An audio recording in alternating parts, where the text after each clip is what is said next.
Doppler effect समझने के लिए एक एग्जांपल लेते हैं कि सपोज करो कि कोई एक ऑब्जर्वर है या लिसनर है और उससे थोड़े से डिस्टेंस पे कोई सोर्स ऑफ साउंड है जिसमें से आवाज निकल रही है, कोई म्यूजिक सिस्टम है, ठीक है।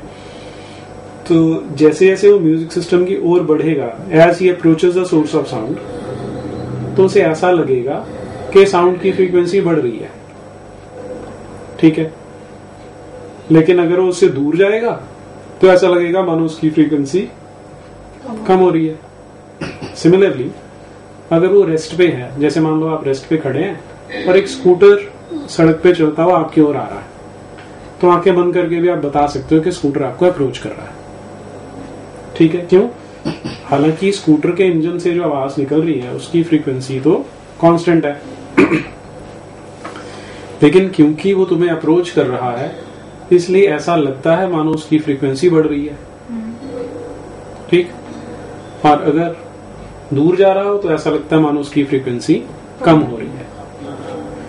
तो एक्चुअली में तो चेंज नहीं हो रही, लेकिन because there is relative motion between listener and the source, तो this apparent change of frequency is known as Doppler's effect. लिख लो इसे। The apparent change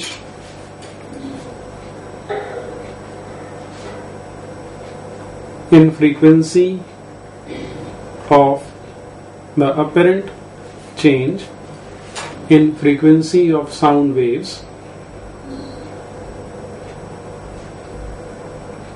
due to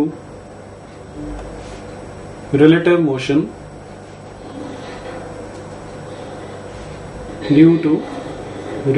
motion between the source and listener